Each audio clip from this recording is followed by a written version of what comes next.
All right, this is it. This is our last unit for this summer session in S303. It's a big one. It's the biggest unit we have. You have one extra day, which when you think about it, that you normally have 7 days for a unit, one extra day is pretty significant, but there is a lot of work to get through. So let's just be aware of that.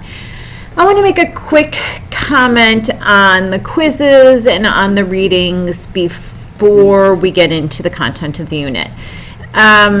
It's come to my attention from grading of quizzes and some of the discussion forums that some people aren't doing very careful reading of the chapters. There have been some issues with really glaring inaccuracies on the essay questions in the quizzes, where almost some ideas or analysis is reversed from what's in the readings. And so I'm just asking you to try and do a little more careful reading. Now, of course, this isn't an issue for everyone, but it's enough out there that I feel the need to say something. Skimming is fine. In fact, when you get into more advanced courses, skimming of materials is often encouraged. You don't necessarily have to read everything single word for word, but make sure you read it carefully enough, even if you're skimming, that you're getting the content, okay? That you're really getting the information and you're not kind of just looking for little basic ideas and then not getting the real facts, okay? So that's my disclaimer.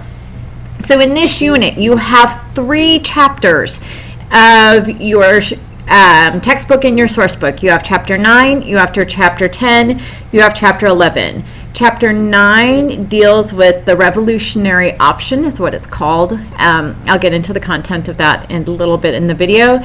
Chapter 10 is debt and dictatorship, and then chapter 11 is called forward into the past. So you have 3 quizzes on those. You also have a film in this unit.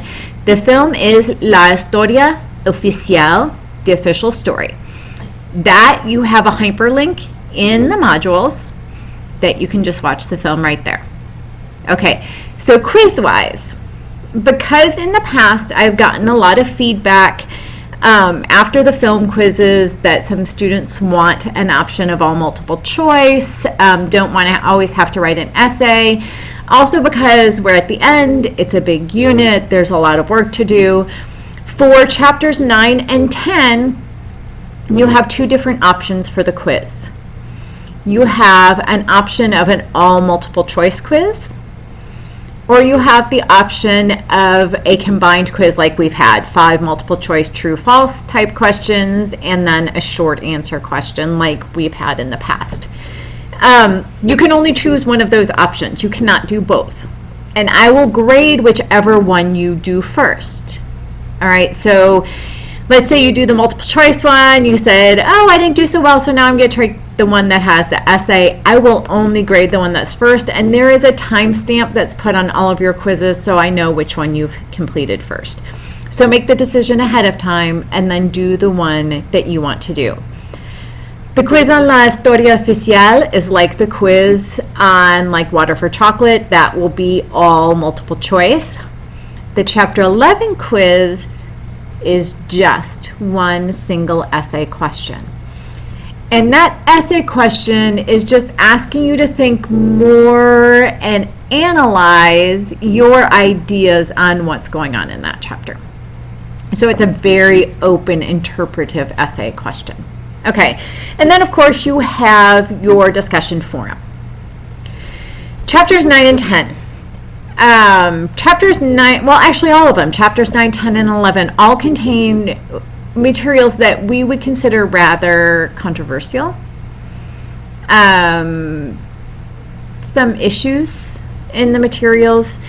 Chapter 9 especially deals with dictatorships and civil wars and military brutality and guerrilla organizations and death squads and paramilitary organizations and peaceful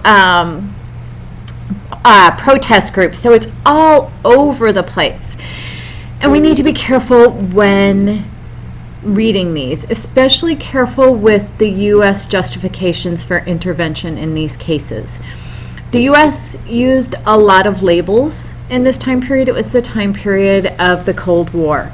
Talked a lot about democracy versus communism, but you'll see that when we were supporting governments in Latin America against so-called communist movements or communist revolutionary groups, we generally were supporting dictatorships. It was not an issue of democracy versus capitalism. It was an issue, versus communism, I'm sorry. It was an issue of capitalism versus communism. And we would support things in the name of capitalism that were not even close to democracy. So keep that in mind. Very much like the situation was with Guatemala, where we ousted a democratically elected president, Arbenz, because we could label him as a communist, even though he wasn't, right?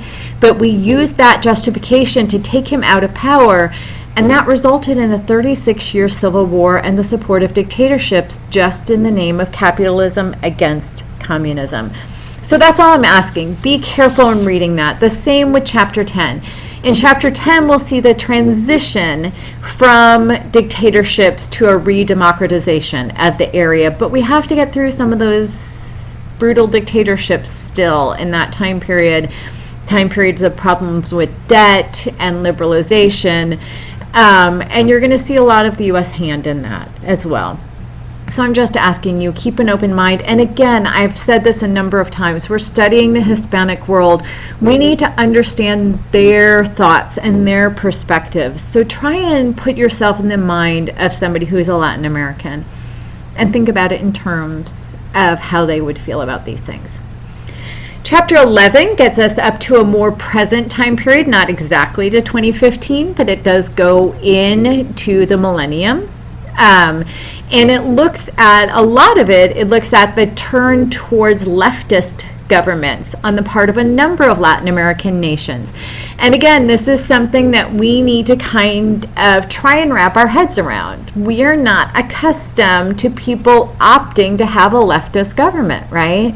Opting to have something that we would consider more socialist, because we don't look at socialism in a positive manner. But what I want you to think about and consider is why this would be considered a viable and even a good option to a lot of Latin Americans, to the majority who tend to be poor, right?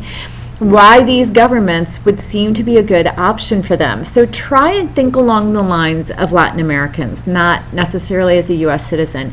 And your essay question is going to ask exactly for that. Okay, so try and keep that in mind. So you have your quizzes, of course, you have your discussion forum. Keep in mind, like I said, you have one extra day. The work for this unit must be completed on Monday, August 17th. The reason for this is that's when our summer session ends, but it also gives you just that little bit of extra time to get your work done for this final unit. So let's give it a great push to the end, and as always, please contact me if you have any questions.